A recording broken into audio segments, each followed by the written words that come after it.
You know, the great thing about cryptids is their existence can't be proven. Even if you have a footprint, photos, carcasses, and anecdotal evidence, there is no way to establish a cryptid is real. Which, of course, is exactly why Canada does not exist. This is Vox, and you're listening to Not Really Radio.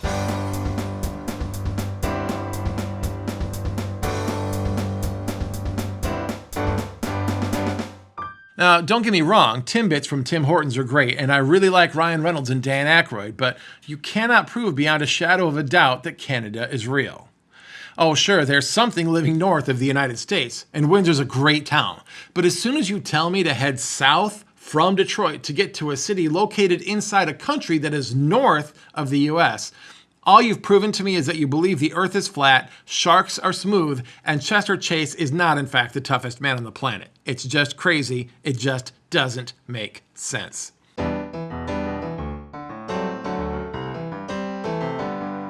So what has your favorite broadcaster all bent out of shape about our alleged neighbors to the north? And because you can't see me, you should know that I put air quotes around that.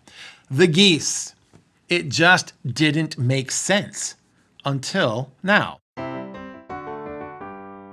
All I've ever heard is how Canada is so sweet and polite, and for the most part, I've believed it. For about as long as I've believed that the entire nation of Canada was not, in fact, populated almost exclusively by cryptids. But then I went for a casual stroll out by the community center. As I began to walk along the shore on the east side of the pond, I was greeted by a hiss. There it stood, the biggest, angriest Canadian goose I've ever seen. I looked around carefully. There were no goslings. It was just being mad and glaring at me with malicious intent. Now, don't get me wrong. I'm not a coward, and I'm pretty sure that my kung fu is strong enough to handle an irritable Canadian. But here is where it gets weird. I decided, you know what? My stroll is not worth the effort, and I turned to head back to Mr. Mentallo. That's the name I've given my Ford Flex. Rather than peacefully carry on about my evening, though, I encountered another goose, even bigger than the first one, also angry, also hissing at me, and also advancing menacingly.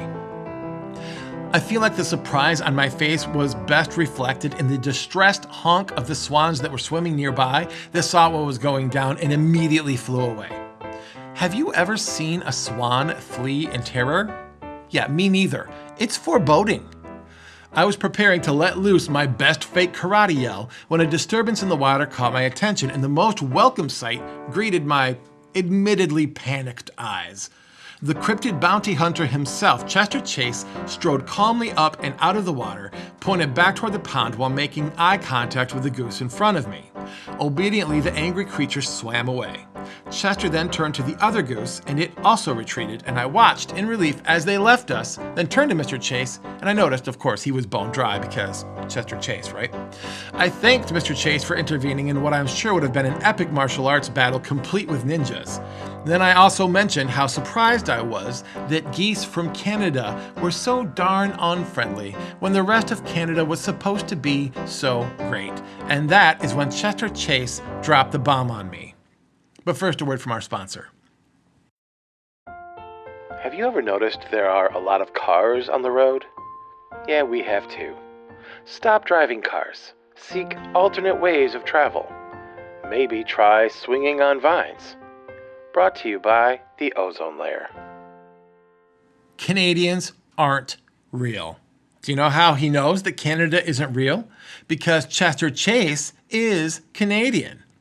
Turns out the cryptids that live in Canada are quasi-humans who deposit all of their nastiness in a single lake in northern Ontario. This lake then spontaneously generates angry geese that carry Canada's ugly character flaws out of the country to spew it all over the United States. Do you get what I'm saying? Canadian geese are emotional garbage men, and we are the dump. Turns out Chester Chase hangs out down here because he feels bad that we're Canada's emotional landfill and is trying to lessen the impact by training the geese to protect our waterways from mild threats. As if we needed any more evidence of the heroism of Chester Chase, cryptid bounty hunter. Tell you what, help me get through this stunning revelation. Come and see me at the Not Really Radio live event on Saturday, April 30th at 7 p.m. Until next time, this is Vox, and you've been listening to Not Really Radio.